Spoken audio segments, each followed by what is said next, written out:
Hello, learners, and welcome back to your own channel, LIY English. Learn it yourself. Learners, in this video, we will be covering the topic of note taking and note making in detail from Section 3 Writing Skills of Class 12th English, Maharashtra State Board. Learners, note taking and note making are both very essential writing skills that help us in many ways. In this video, we will learn what is note taking, what is note making. We will try to understand the similarities and differences between the two. We will also understand how does note making help us. We will also look at different styles of note making that we can use. And finally, the most important question, that how can we get questions on this topic in your examination. So do watch the video till the end. Now let us start learning. First, we will look at what is note taking. Jotting down points while listening to a lecture or speech, attending a seminar or participating in a debate is called note taking. मतलब कोई lecture, speech, seminar या debate को attend करते हुए speaker को सुनकर उसके important points को अपनी नोटबुक या डायरी में कॉपी डाउन करना, जॉट डाउन करना, इसे कहते हैं note taking. Note making, however, is a different process and it is a more creative way to represent any information.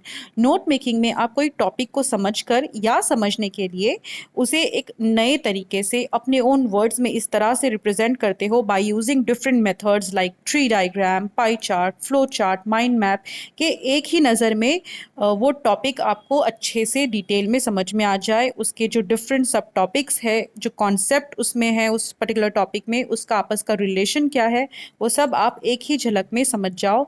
इस तरह से आप नोट प्रिपेयर करते हो, इसे कहते हैं नोट मेकिंग.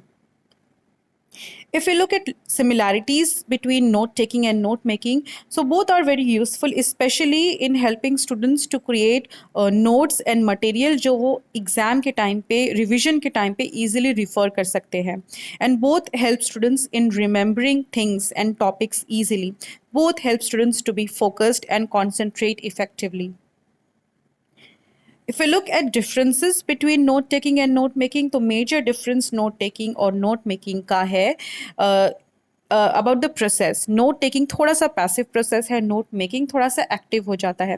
क्यों नोट टेकिंग थोड़ा पैसिव है? क्योंकि यहाँ पे आपका दिमाग सिर्फ स्पीकर को सुनकर या कोई बुक रीड करके उसके पॉइंट्स को कॉपी डाउन करने में होता है. यहाँ पे आप अंडरस्टैंडिंग पे फोकस नहीं कर रहे होते हो.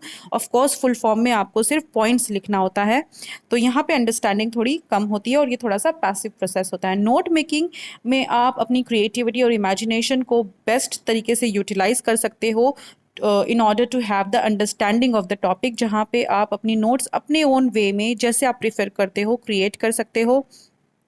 तो ये बहुत ही यूज़फुल होता है, not just as English writing skill topic, but आप इसको बहुत सारे दूसरे सब्जेक्ट्स की प्रिपरेशन के लिए भी यूज़ कर सकते हो. नोट मेकिंग में हमको ध्यान रखना होता है कि हम पूरे सेंटेंसेस यूज़ नहीं कर सकते. हमें जितना हो सके शॉर्ट फॉर्म और कीवर्ड्स पे फोकस करना होता है. और नोट मेकिंग क्योंकि ये एक एक्टिव प्रोसेस है, यहाँ पे आपका माइंड इन्वॉल्व होता है, तो it leads to more understanding. Now let us look at the benefits of note making. जैसे कि हमने सीखा कि यहाँ ये एक एक्टिव प्रोसेस है, तो it leads to meaningful learning which is the best form of learning. चीज़ों को समझकर उसे याद रखने की कोशिश करना, ये एक बेस्ट काइंड ऑफ लर्निंग होता है जिसे हम मीनिंगफुल लर्निंग कहते हैं. According to psychologist, best form of learning is the meaningful learning, जो कि पॉसिबल होता है due to note making. Note making की वजह से आपका स्टडी टाइम रिड्यूस हो जाता है. नोट मेकिंग की वजह से रिविजन के टाइम पे, एग्जाम के टाइम पे जब आपको बहुत ज़्यादा पोर्शन एक साथ रिवाइज करना होता है, तो ये बहुत हेल्पफुल होता है. It leads to longer retention of knowledge. Students की बहुत बड़ा प्रॉब्लम होती है कि चीज़ों को याद करना और ज़्यादा समय तक याद रख पाना, तो ये चीज़ पॉसिबल होती है because of note making. And finally overall it leads to better academic performance. Now let's look at different styles of note making. There is bar chart, जो कि बहुत यूज़फुल हो सकता है कंपैरेटिव स्टडीज़, कोई डिफरेंट फिनोमिना और concepts का comparison करने के लिए और कंपैरिजन शो करने के लिए बहुत ही इंटरेस्टिंग वे है bar chart. Then there is tree diagram, एक रूट या मेजर टॉपिक से रिलेटेड सारे सब टॉपिक्स को आसानी से देख पाना और समझ पाना पॉसिबल होता है due to tree diagram. Then we have mind map जो कि ब्रेनस्टॉर्मिंग के लिए या कोई प्रॉब्लम का सल्यूशन ढूंढने के लिए बहुत ही इंटरेस्टिंग और क्रिएटिव वे है। देन वी हैव टेबल्स जो कि न्यूमेरिकल डेटा को शो करने के लिए बहुत ज़्यादा काम आता है। Then we have pie chart, कोई भी कंपैरेटिव स्टडी को आई कैचिंग वे में अगर आपको दिखाना है तो आप पाई चार्ट यूज़ कर सकते हो। Then we have flow chart जो कि बहुत सारी थियोरेटिकल सब्जेक्ट्स में आप अपनी नोट्स बनाने के लिए, शॉर्ट नोट्स बनाने के लिए जो आप एग्जाम के टाइम पे रिफर कर सको, आप यूज़ कर सकते हो flow chart. So these are the different styles of note making that you can use. Now the most important question के एग्जाम में नोट मेकिंग के ऊपर कैसे क्वेश्चन आ सकते हैं। So there are basically 3 types of question that can come in exam. First है complete the following chart with the above text, जहाँ पे आपको एक इंफॉर्मेटिव टेक्स्ट यानी कि एक पैसेज दिया रहेगा और क्वेश्चन दिया रहेगा जहाँ पे उस पैसेज के ऊपर ऑलरेडी एक चार्ट या डायग्राम बना हुआ होगा, टेबल बना हुआ होगा, बट वो इनकम्प्लीट होगा और आपको उसको कंप्लीट करना है by referring to the informative text that is given.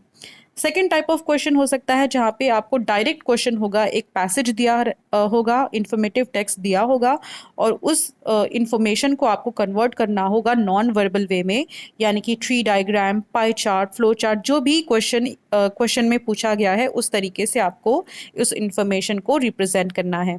And then third, transfer the above information in the form of, जहाँ पे आपको पैसेज के बजाय डायरेक्ट एक डायग्राम या चार्ट या कोई स्टाइल होगा ऑलरेडी नोट मेकिंग का और उस इंफॉर्मेशन को आप कोई नए तरीके से प्रेजेंट करने के लिए पूछा जाएगा। फॉर एग्जाम्पल, एक डेटा, न्यूमेरिकल डेटा दिया हुआ है टेबल में और पूछा जा सकता है कि इस डेटा को आपको कन्वर्ट करना है पाई चार्ट में या फिर बार चार्ट में, तो वो आपको करना पड़ेगा। So these are the different kinds of question that you can get on the topic of note making. I hope you enjoyed learning with me. If you like the video, give this video a thumbs up, share among your friends and subscribe to the channel. Thank you very much.